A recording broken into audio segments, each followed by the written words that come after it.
Flight attendant assumes black woman is a nanny, regrets it when she finds out who she really is. They say you never really know who's sitting next to you on a plane. It could be a celebrity hiding under a baseball cap, a powerful CEO dressed in sweatpants, or maybe just an everyday parent traveling with a child. But on one fateful flight, a single assumption led to a tidal wave of regret. When flight attendant Charlotte Hall spotted a black woman cradling a little boy, she jumped to the conclusion that the woman was just the child's nanny. Little did Charlotte know, this wasn't just any ordinary passenger. Her snap judgment would unravel a storm of confrontation, revelations, and stunning karma that no one on board could have predicted. The morning sun peeked through the giant glass panels of John F. Kennedy International Airport, illuminating the bustling corridors where passengers hurried from gate to gate. It was barely 6 a.m., and the digital departure boards were already filled with flights heading to every corner of the globe. Among the steady hum of rolling suitcases and hushed conversations stood Naomi Brooks, a poised black woman in her early 30s, looking effortlessly elegant in a tailored beige trench coat. She cradled her drowsy 5-year-old son, Elijah, who clung to her shoulder, thumb perched in his mouth in a half-asleep daze. Naomi had flown countless times for business. She was, after all, a rising star attorney at a prestigious law firm in Manhattan. But this trip wasn't about corporate negotiations or high-stakes litigation. It was a visit to Los Angeles for a family gathering, a chance for her to show Elijah the West Coast for the first time. Despite juggling deadlines and the usual chaos of a working mother's schedule, Naomi felt oddly at peace. She scanned the crowd for her friend, Sylvia, who had promised to meet them before security. Naomi's phone buzzed, and she read Sylvia's text, "Stuck in traffic, sorry, I'll meet you in LA. Instead, have a safe flight." Letting out a small sigh, she put her phone away. It was a hectic morning, but she was used to handling last-minute changes. With a gentle pat on Elijah's back, she proceeded to the check-in counters, weaving through the throngs of travelers.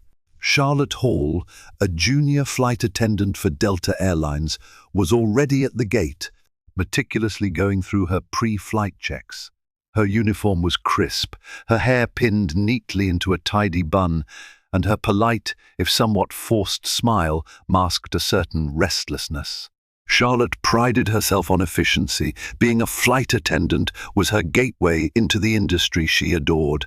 Her dream was to eventually rise through the ranks, maybe become a flight purser, or even move into corporate management at Delta. Her mind danced with possibilities as she noted the passenger list, counting how many children were aboard. She typically enjoyed interacting with kids, though she often worried that some might be restless or loud during the flight. As Charlotte adjusted her name tag, she noticed Naomi passing by with Elijah. Naomi's sophisticated aura caught her eye, but so did the child, whose skin tone was noticeably lighter than Naomi's. A flicker of curiosity passed through Charlotte's mind. She told herself not to dwell on it. Families come in all sorts of blends, but a small voice of presumption whispered that maybe Naomi was a nanny traveling with someone else's child.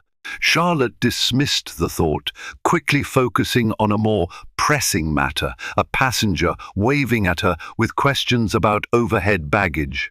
Still, the seed of that assumption had been planted, and soon enough, it would shape a much bigger story than Charlotte ever anticipated. When the boarding announcement for Flight 2846 to Los Angeles crackled over the intercom, Naomi gathered Elijah's small backpack, her laptop case, and her carry-on. She gently guided her son through the line, checking her boarding passes and passports. Elijah, half awake, clung to his stuffed dinosaur, which he refused to let go of even during the security check. As Naomi and Elijah reached the front of the queue, Charlotte greeted them. Her friendly smile was routine. She offered the same grin to every passenger. But something in the back of her mind nudged her again. The child's hair was sandy brown, his eyes hazel, while Naomi's were dark. Charlotte quickly told herself not to make it a big deal. Yet an internal voice kept repeating, could it be a nanny situation? Good morning, Charlotte said, scanning Naomi's boarding pass. She watched as Naomi, graceful and unhurried, handed over Elijah's ticket with hers. Good morning, Naomi replied warmly. She put a protective arm around Elijah's shoulders. He's a little sleepy, but excited to fly. Charlotte nodded. I'm sure he is, she said politely. First time traveling? Naomi shook her head, but before she could elaborate, Elijah peeked up. I fly with Mommy all the time, he said, giving a small yawn. His statement didn't quite fit the script Charlotte had in mind. She raised an eyebrow, but tried to conceal it. Well, enjoy your flight, Charlotte said as she handed the tickets back. Seats 12A and 12B are right that way. She pointed down the aisle. Naomi offered a small smile of thanks, and they moved on. Charlotte's attention was whisked away by the next passenger, but the assumption lingered, taking on a peculiar weight in her mind. The overhead compartments filled up rapidly as passengers jostled to store their belongings. Naomi carefully placed Elijah's backpack overhead, making sure his stuffed dinosaur was within easy reach. Elijah pressed his face to the window, fascinated by the flurry of activity on the tarmac, cargo trucks, fuel lines, and the powerful roar of engines readying for takeoff. Seated across the aisle was an older woman named Margaret, who smiled at Elijah. He's adorable, Margaret said. Naomi thanked her, adjusting the child's seatbelt. As Naomi settled in, she felt that familiar flutter of maternal concern. Would Elijah be comfortable for the 6-hour flight? She downloaded kids' movies on her tablet and packed snacks, crayons, coloring books, anything to keep him entertained. A few rows ahead, Charlotte conversed with another flight attendant, Jordan. Their conversation was hushed but animated. From Naomi's seat, she could see Charlotte occasionally glancing in her direction. Naomi wondered if there was an issue, maybe something about seat assignments, but she brushed off the notion. Flight attendants often surveyed the cabin to ensure everyone was settled. In reality, Charlotte and Jordan were quietly discussing various passengers. Jordan was new to the route and asked Charlotte about dealing with travelers who required extra assistance. In the midst of it, Charlotte mentioned, "You see that woman in 12A with the little boy? I'm not entirely sure she's the mother. The kid looks different." Jordan gave a quick look. Maybe. But be careful, some families are just diverse. You don't want to jump to conclusions. Charlotte nodded, though she couldn't shake off her curiosity. Right, she said, feeling a pang of guilt. She resolved to let it go. However, fate would have it otherwise.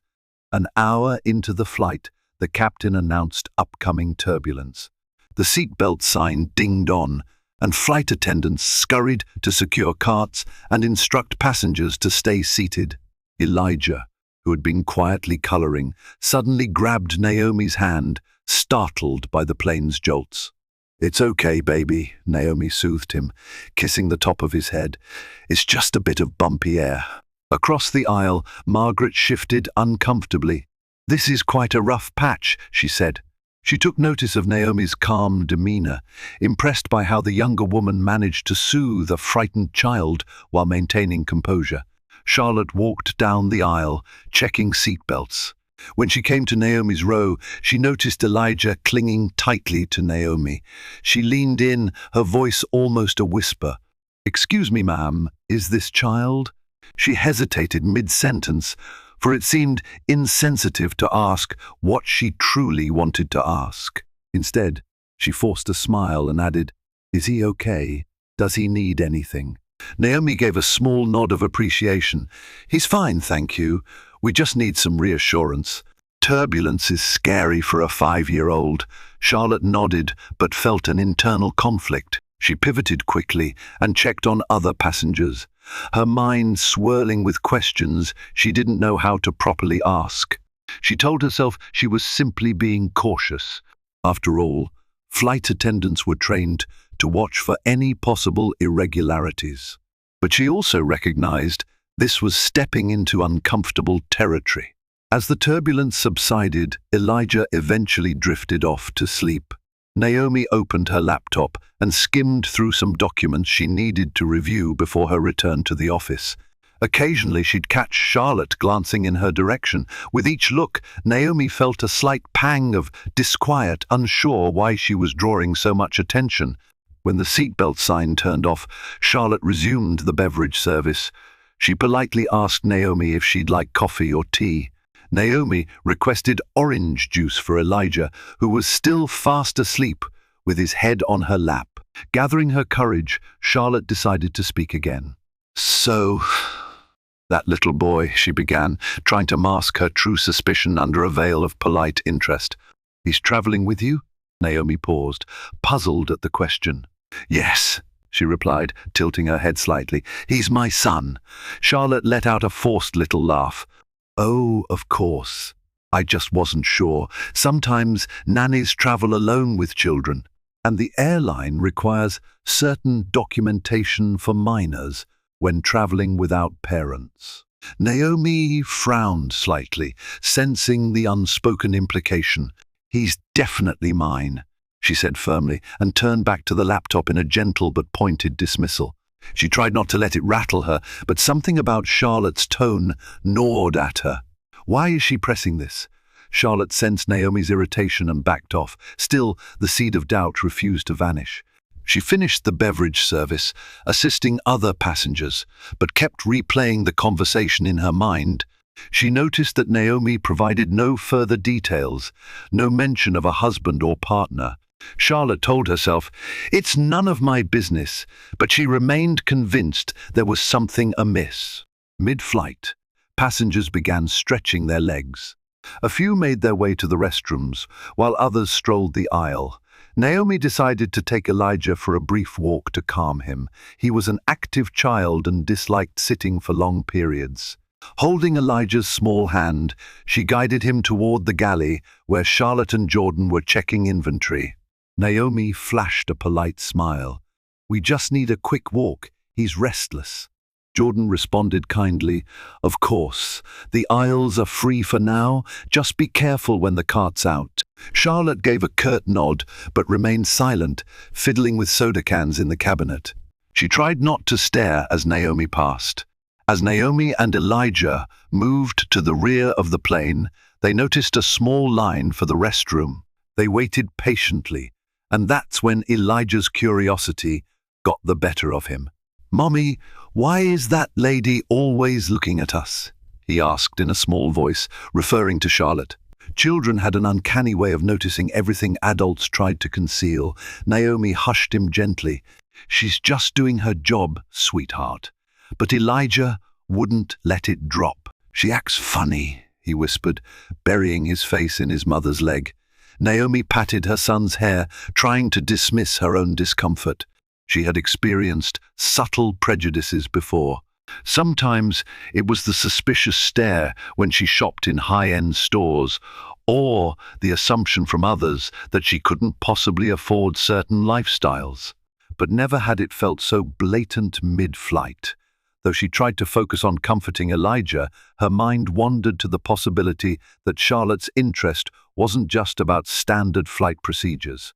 Meanwhile, in a brief lull, Charlotte confided in Jordan, "I can't help but feel something's off. The passenger in 12, and Naomi, I think her name is. The child doesn't look like her at all. And, I don't know, it's a gut feeling." Jordan frowned. "You can't just assume. Families come in all forms: adoption, mixed heritage, surrogacy. It's 2025. Let it go, Charlotte." Charlotte bit her lip. "You're probably right. It's just, I heard stories about potential child trafficking. And if something seems suspicious, we're supposed to be alert, aren't we?" Jordan sighed. "Yes, but the mother hasn't given you any reason to suspect wrongdoing. You asked if he was hers. She said yes. End of story. We don't want to make a scene or upset a passenger for no valid reason." Charlotte nodded slowly, though she remained uneasy. "I guess I worry about missing signals." You know, everyone always says if you see something, say something. And I'd rather be safe than sorry. But you're right, I don't have proof. She closed her eyes, exhaling. I'll drop it. But as everyone would soon discover, Charlotte wouldn't entirely drop it. A couple of hours before landing, the plane soared smoothly at cruising altitude. Most passengers were either sleeping, watching in-flight movies, or flipping through magazines. Naomi was flipping through documents on her laptop, while Elijah played a simple game on a tablet. Suddenly, Elijah winced and grabbed his stomach. "Mommy, my tummy hurts," he whimpered. Alarmed, Naomi put her laptop away. "Does it hurt a lot? Are you going to be sick?" she asked gently, feeling his forehead. Elijah felt clammy, and Naomi's maternal radar went into overdrive. She pressed the call button above her seat. Charlotte responded, arriving with her standard professional smile. "Yes, can I help you?" Naomi explained that Elijah was feeling nauseous. Charlotte nodded sympathetically, fetching a small air sickness bag and some ginger ale. "Let's see if this helps," she said, handing them over. "If he needs anything else, please let me know." Elijah's face grew pale, and a few moments later he threw up into the bag. Naomi stroked his hair, whispering, "It's okay, baby. Mommy's here." She pressed the call button again, and Charlotte returned. Charlotte tried to be comforting, but found herself awkwardly hyper-focused on Naomi's soothing tone and the way Elijah clung to her. She stepped away, returning moments later with a wet towel. Naomi thanked her, then gently cleaned Elijah's face. A few rows away, Margaret leaned over, offering Naomi some tissues and kind words. The older woman had watched the entire scene, heart aching for the mother and child. Naomi appreciated the gesture, grateful for a friendly face. Charlotte lingered for a moment, then decided to go to the galley and radio the cockpit about the possibility of a sick child passenger. She just wanted to keep the captain informed in case there was a need for any emergency medical assistance upon landing. The moment Charlotte relayed the news to Captain Reynolds about a sick child in 12A, a chain reaction began. Captain Reynolds asked standard questions. "Is he stable? Do we need a doctor on board?" Charlotte answered that the child seemed stable, just airsick. The pilot told her to keep him updated if things worsened. However, as Charlotte turned away from the phone, another question bubbled up in her mind. What if the reason the child is upset or sick is something more sinister? She knew it was probably just normal motion sickness, but her previous suspicions latched onto this new development like a dog with a bone. Quietly, she wondered if it was worth discreetly contacting the authorities on the ground, just in case. The official procedure for suspected child trafficking was to alert the pilot or the purser, who could contact authorities upon landing. But Charlotte only had a vague hunch, no concrete evidence. She chewed her lip, torn between her training and the knowledge that false accusations could have dire consequences. Finally, she sought out Pamela, the senior flight attendant on duty who had decades of experience in the skies. "Pam," Charlotte began cautiously, "I have a concern about a child in 12R. The mother claims he's hers, but I have a strange feeling. The kid's features are different. He's sick now, but earlier I noticed. Just some weird vibes." Pamela gave Charlotte a long, measured look. "Charlotte, I understand we need to be vigilant, but you can't accuse someone of trafficking just because the child looks different. That's a very slippery slope. Trust me, you don't want to go down that path without any real reason." Charlotte nodded, but still looked troubled. "Of course, you're right. I'm sorry. I'll handle it." But the seeds of doubt had grown, and Charlotte couldn't completely ignore them. Just before descent, Elijah fell asleep in Naomi's arms again, drained by his brief bout of sickness. Naomi stared out the window at the bright skies, longing for the moment she'd be able to step off the plane and get Elijah some fresh air and possibly check with a pediatrician if he didn't feel better soon. Suddenly, a disturbance rippled through the cabin. Another passenger in the back was demanding medical assistance for an allergic reaction. The flight attendants rushed to aid the person, rummaging for an epinephrine pen. The commotion lasted several tense minutes, and for a while, Naomi and Elijah were the least of Charlotte's worries. Eventually, the crisis resolved and the passengers stabilized. Everyone breathed a collective sigh of relief, but adrenaline still pumped through Charlotte's veins. She made another pass through the cabin, stopping near Naomi once again. Naomi had just awakened from a brief doze, startled to see Charlotte hovering. "Is he doing any better?" Charlotte asked. Naomi nodded. "He's sleeping. I think he'll be fine. Thank you for asking." Charlotte swallowed, and the question slipped out before she could stop it. "Could you tell me his full name just for our records?" Naomi's brows furrowed in confusion. "His full name? You have our passenger details already. I submitted everything when we booked." Charlotte forced a polite smile. "Right, sorry. I just wanted to double-check. Sometimes for minors, we like to be thorough." Naomi's patience thinned. She sensed this went beyond standard procedure. "His name is Elijah Brooks," she said firmly. "I'm Naomi Brooks. Is there a problem?" Caught off guard by Naomi's directness, Charlotte stammered, No problem at all, Miss Brooks. I'm just making sure we have everything in order in case he needs more medical attention once we land." "I see," Naomi said, clearly not convinced. The tension hung in the air. Charlotte quickly excused herself, moving to the front of the cabin. As the plane began its descent into LAX, the usual flurry of landing preparations swept through the cabin.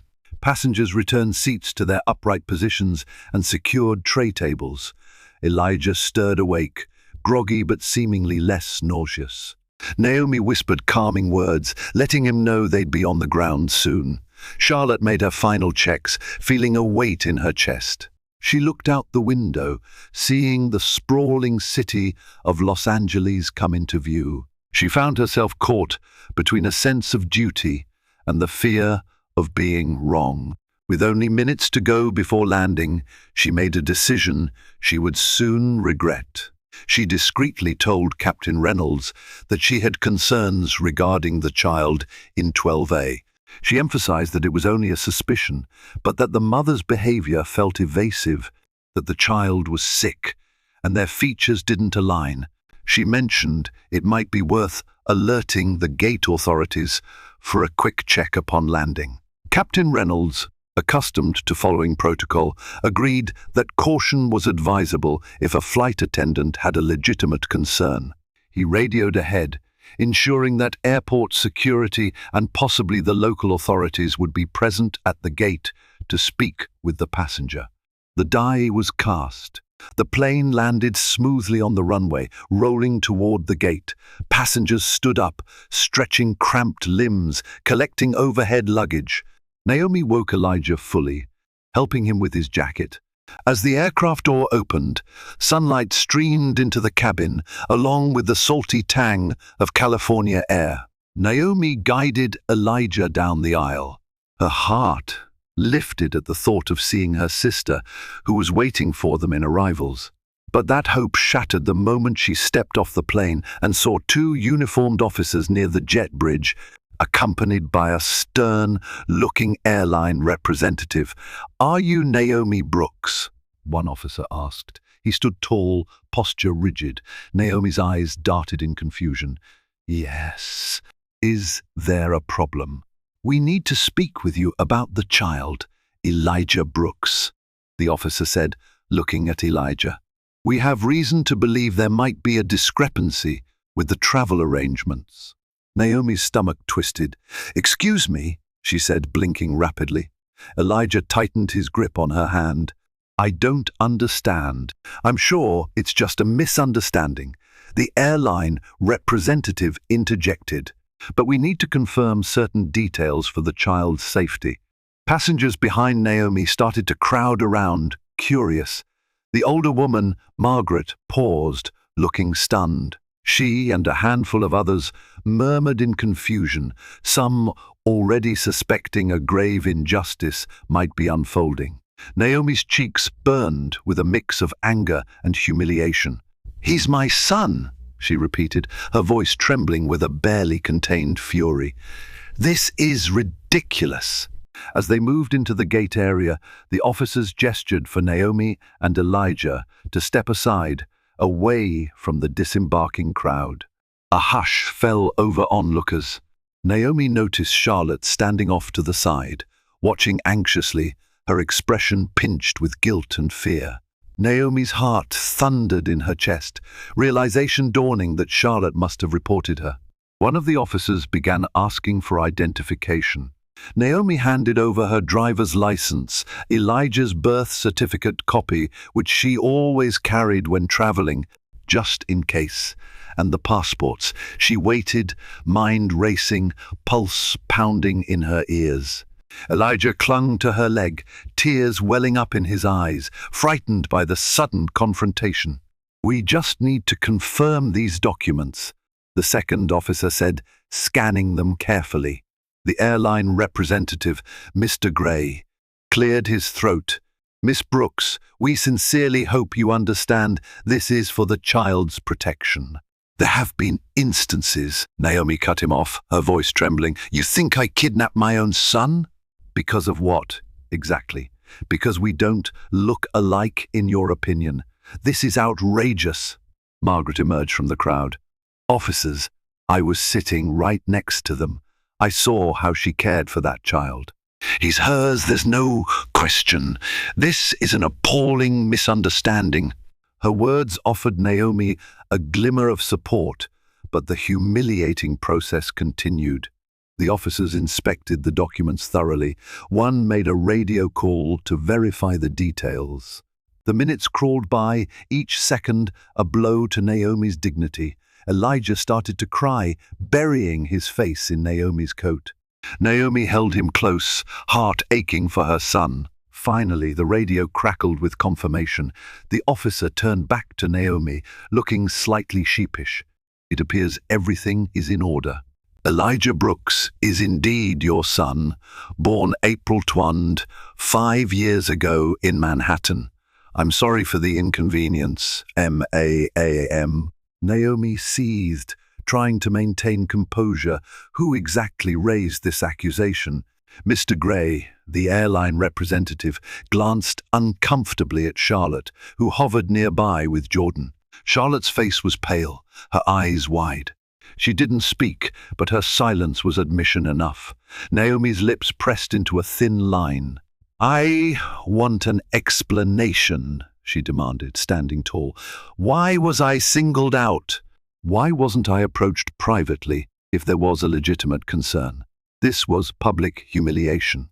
Jordan tried to intervene gently. "Ma'am, please let us escort you to a private lounge." "We can discuss everything." Naomi held up a hand, stopping him. "No, right here is fine. I have nothing to hide. My child deserves an apology, and so do I." As onlookers gathered, cameras and phones began popping up to record. Margaret glared at Charlotte and Mr. Gray. "This is disgraceful." Charlotte swallowed hard, stepping forward with trembling shoulders. "I'm sorry," she said, her voice almost inaudible. I thought, the child didn't seem to look like you. And he was sick, and I panicked."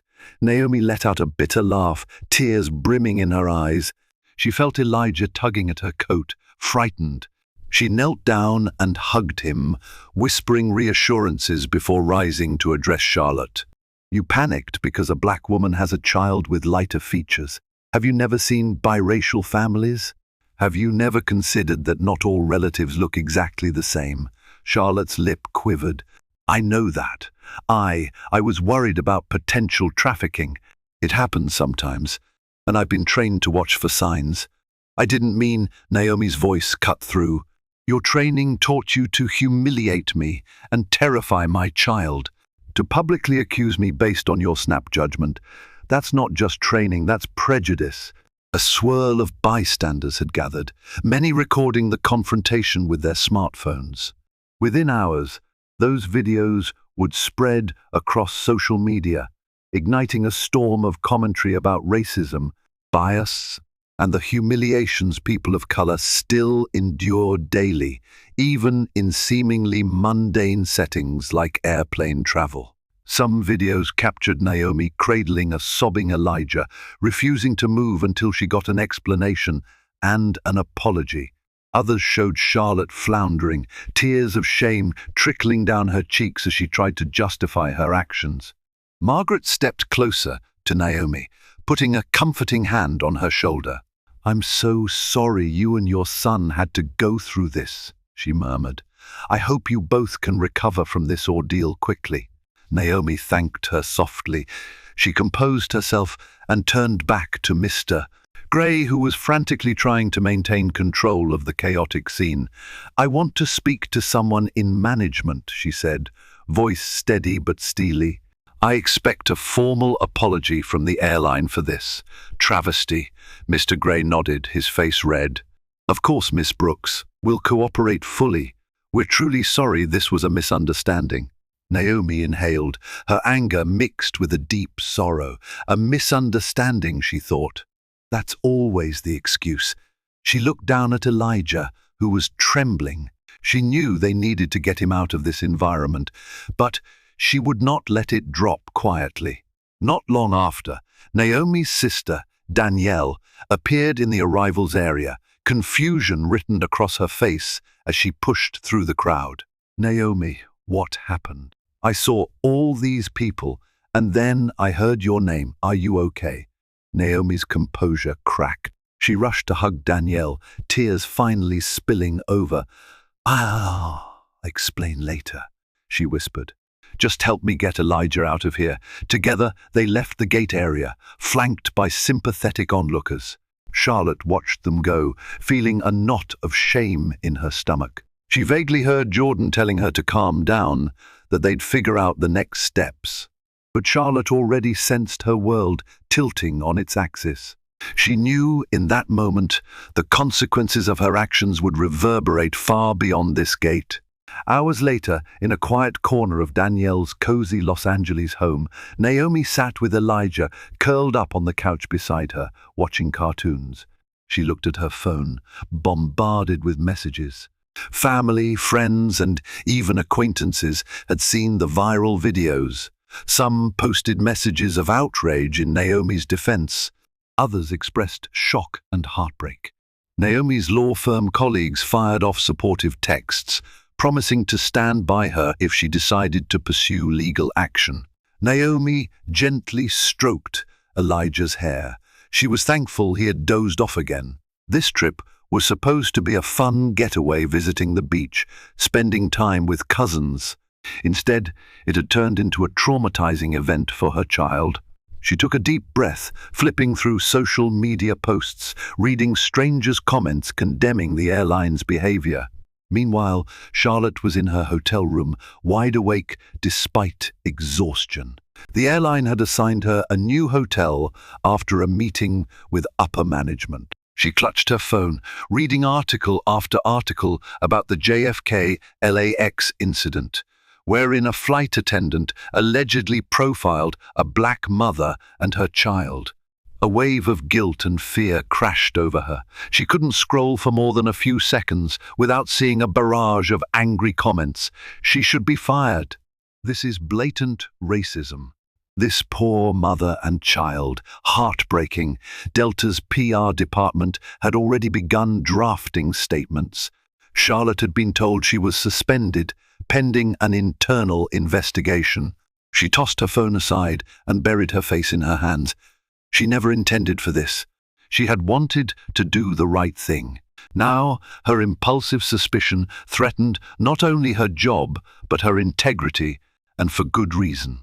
The next day, Naomi received a call from an airline executive named Monica Stewart, who apologized profusely and offered to meet in person. Initially, Naomi refused. She didn't want more stress. But Danielle persuaded her to hear them out.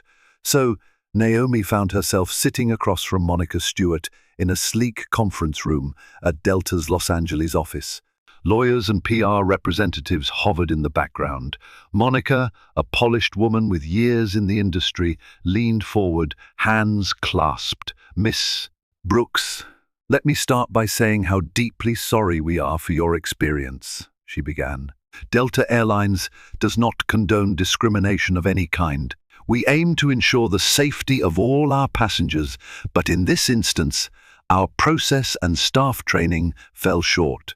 Naomi listened, arms folded, her face unreadable. "I appreciate you acknowledging that," she said calmly, "but an apology alone doesn't erase the trauma my son and I experienced. He barely slept last night. He keeps asking if people think I'm not his mother." Monica's eyes softened. "We understand, and we want to do more than apologize. We're prepared to compensate you for the distress caused, cover future flights, and ensure additional training for our staff. Flight attendant Charlotte Hall is currently suspended, pending the outcome of our investigation." Naomi glanced at her attorney, an older woman named Andrea, who specialized in civil rights cases. Andrea spoke up.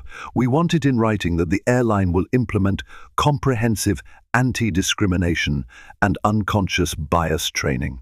My client also wants assurances that incidents like these will be taken seriously." She's considering further legal action for emotional distress and possible defamation. The fact that she was publicly accused at the gate cannot be understated.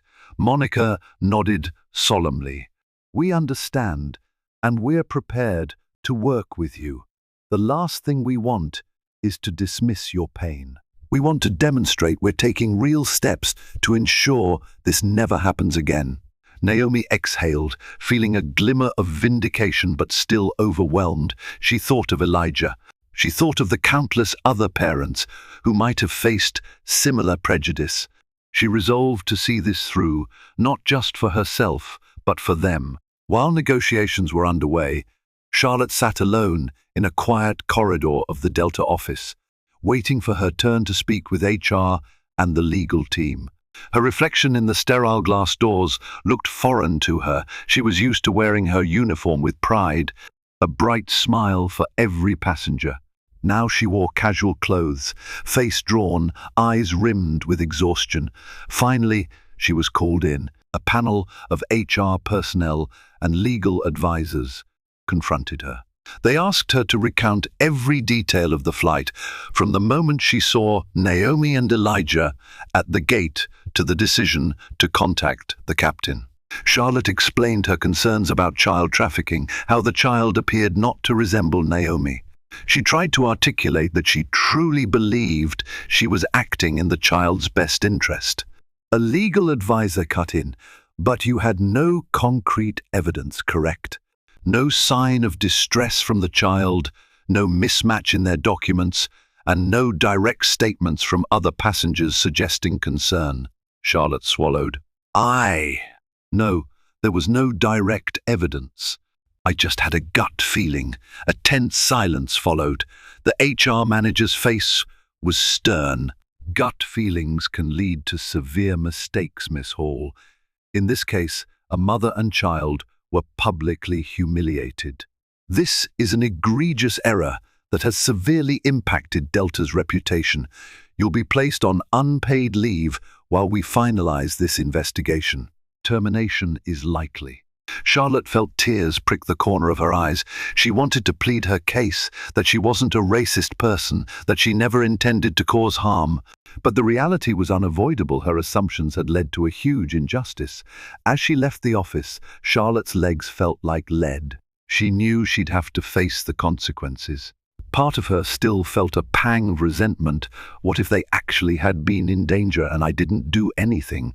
But overshadowing that was the realization that she had ruined a family's peaceful trip and possibly jeopardized her entire career over her biased presumption.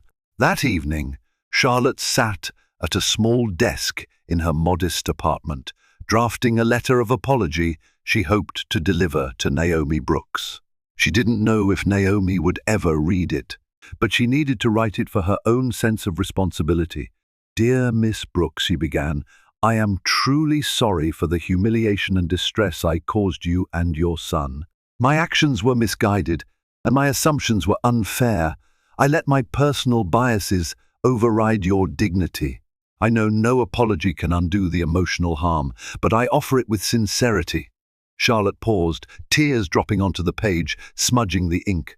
She wondered what it would take to unlearn the biases she hadn't even realized she harbored. It was more than just workplace training. It was a reckoning with herself, her upbringing, and the subtle messages society had instilled in her. Real change would require introspection and effort far beyond any company mandate. In the midst of the media firestorm, numerous civil rights groups and public figures reached out to Naomi. Some offered legal support, others wanted to highlight her story to spark a broader conversation on racial bias. Her phone rang incessantly. Journalists requested interviews. Naomi felt overwhelmed and anxious, wanting to protect Elijah from additional exposure. She spoke carefully with her attorney, Andrea, about the best course of action. One call, however, stood out. The airline's new CEO, a woman named Alexandra Pierce, personally reached out, requesting a private meeting. Intrigued by her directness, Naomi agreed to meet in a neutral setting, an upscale cafe in downtown Los Angeles. Alexandra arrived in a simple blazer, no entourage, and apologized sincerely. "Miss Brooks, I came to meet you because this incident goes against everything we want our company to stand for. I won't pretend to fully understand what you went through, but I want to hear from you personally, if you're willing to share." Over hot tea, Naomi recounted the horrifying moment she was stopped at the gate in front of everyone, how Elijah's tears stung her heart. Alexandra listened intently, occasionally jotting down notes. "I'm implementing a new training initiative," Alexandra said, voice resolute. "And I don't mean a quick corporate video. I'm talking about mandatory workshops on racial, cultural, and implicit bias. We'll bring in experts. We're also revising our if you see something, say something policy to incorporate checks that prevent baseless targeting. I want you to know this isn't just talk." Naomi studied the CEO's earnest expression. Part of her still felt raw pain, but she recognized sincerity when she saw it. "That's a start," she said. "I hope it's not just for show." Alexandra shook her head. "No, ma'am, it's personal for me. My sister is in a biracial marriage, and my nieces don't look exactly like her. It frightens me to think they could face something similar one day. I'm committed to changing that." Emboldened by Alexandra's words and bolstered by Andrea's legal counsel, Naomi decided to settle with the airline under the conditions that Delta publicly apologized, compensated her family for emotional distress, and enacted tangible reforms. The airline complied, issuing a statement. "Delta Airlines deeply regrets the incident involving our passenger, Miss Naomi Brooks, and her son, Elijah. We acknowledge the harm caused by unjust assumptions and are committed to enacting comprehensive anti-discrimination and unconscious bias training for all staff. Our goal is to ensure that every passenger's dignity and safety is respected." The statement spread across news outlets and social media. While many applauded the airline for taking responsibility, others remained skeptical, demanding continued accountability. Naomi, meanwhile, focused on helping Elijah process the event. She reassured him daily that she was indeed his mother, that no one had the right to question their bond. She also gave interviews to carefully selected media outlets, emphasizing the broader societal lesson: we need to confront biases before they manifest as harmful actions. For Charlotte, the consequences were immediate and harsh. She was terminated from Delta Airlines, her dream career cut short. The story followed her like a dark cloud.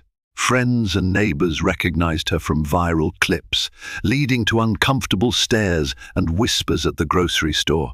Online, she received torrents of hate messages.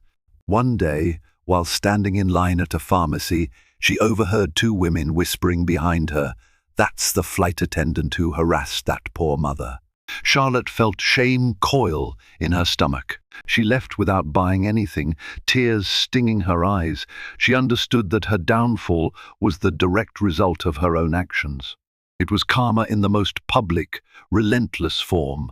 Financially strained, Charlotte was forced to move out of her apartment. She struggled to find new employment. Prospective employers were wary of the backlash she might bring. Even when she tried to explain she'd learned from her mistake, doors still slammed shut. In a desperate attempt to salvage her life, Charlotte applied for lesser-paying customer service jobs, but the incident haunted every interview. Some rudely told her, "We can't have that kind of publicity," while others simply never called back. She realized she had become a symbol of modern prejudice, a cautionary tale for flight attendants everywhere. Months passed. Charlotte tried to keep a low profile. She attended counseling sessions, hoping to unearth the root of her biases.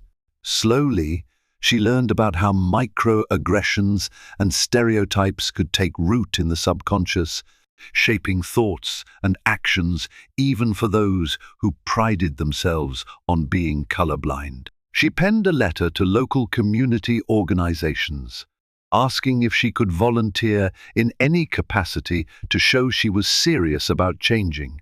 One group that worked with foster children and adoptive families eventually allowed her to volunteer.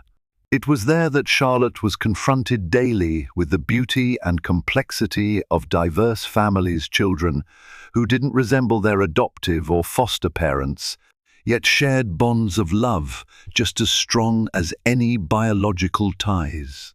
At first, the director of the organization was wary of Charlotte's reputation, but over time they saw genuine remorse and a sincere desire to learn. Charlotte hoped that by dedicating herself to these children and families, she might atone for the pain she caused Naomi and Elijah. Back in New York, Naomi's legal career soared. Colleagues admired how she had handled the crisis with grace and determination. She became a sought-after speaker on matters of racial profiling and discrimination, often referencing her own experience to highlight the importance of empathy and due diligence. Most importantly, Elijah rebounded. With the help of child-friendly counseling sessions, he grew more confident again, reassured of his mother's unwavering love. He boasted proudly in kindergarten about his mommy, the lawyer, who fought for what was right. And when classmates saw the news stories, Elijah simply shrugged and said, "Yeah, my mommy is my mommy." People get that wrong sometimes. For Naomi, it was both heartbreaking and heartwarming. She'd experienced a nightmare, but in its wake, she discovered a renewed sense of purpose to champion equity and justice wherever she could. One day, nearly a year after the incident, Naomi attended a charity gala in Los Angeles, coinciding with a work trip. She was surprised to see that the event featured volunteers from various community organizations, including the foster and adoption group, where Charlotte now volunteered. Charlotte was stationed at a small information booth, greeting attendees. When their eyes met across the bustling foyer, both froze. Naomi's immediate reaction was discomfort. She remembered vividly the pain of that day. Charlotte looked equally startled. She bowed her head, bracing for a tirade or a swift exit. But Naomi, after a moment of indecision, approached. "Miss Brooks," Charlotte murmured, voice trembling. "I didn't know you'd be here." She looked drained, as if she never quite recovered her former vitality. Naomi clasped her handbag, her posture tense. The air crackled with unspoken memories. "Hello, Charlotte." An awkward hush fell between them. Charlotte swallowed. "I want to apologize again, face to face. I sent a letter, but I don't know if you ever read it." Naomi nodded slightly, remembering the letter that arrived with no return address. She had read it but hadn't replied. "I did," she said quietly. "I appreciate the sentiment. But Elijah and I went through a lot." Charlotte nodded vigorously. "I know, and I don't expect you to forgive me. But I needed to tell you that I'm trying every day to be better, to learn, to help families who are different from what I was taught to expect. I've been volunteering here. I want to make amends." Naomi studied Charlotte, seeing the genuine remorse etched into her features. A part of her still harbored anger, but another part recognized the shift in Charlotte's demeanor, a humility that wasn't there before. "You can't undo what happened," Naomi said softly, "but I'm glad you're trying to change. If I've learned anything, it's that we all have biases. Some are just more dangerous when they manifest." Charlotte nodded, tears glistening. "Thank you for hearing me out." Naomi gave a curt but understanding nod. Then she turned to walk away, a swirl of emotions in her chest: anger, sadness, empathy, and something close to closure. Months passed, and Naomi continued her work as both an attorney and an advocate. She spoke at law schools, Fortune 500 companies, and community events. Her message remained consistent. Prejudice doesn't always wear a white hood or brandish hateful slogans. Sometimes it's disguised as concern, but the impact can still be devastating. Let's root it out through education, empathy, and vigilance. Delta Airlines, now under Alexandra Pierce's leadership, rolled out a robust anti-bias program. Flight attendants worldwide were required to attend workshops, some of which Naomi consulted on, ensuring that her experience could serve as a teaching moment. More than a few flight attendants publicly thanked Naomi for her bravery in sharing her story, saying it opened their eyes to biases they didn't realize they held. Charlotte continued her volunteer work, eventually finding a part-time job as a receptionist at a small hotel. Though the pay was modest, she viewed it as a chance to rebuild, step by step. She still faced glares when recognized, but she met them with humility, determined to prove she was no longer the same person who made that fateful assumption. For Elijah, life returned to normal. He thrived at school, made new friends, and rarely mentioned the incident. Naomi counted that as a blessing. She wanted him to grow up confident in who he was, unburdened by the shadow of that ugly day at the airport. Charlotte's life had, in many ways, come undone, a direct result of her actions. The media storm, job loss, and public disgrace were a stark lesson in how a single choice, fueled by bias, could unravel everything she once cherished. It was karma at its harshest, teaching her that prejudice can't hide behind safety concerns without consequences.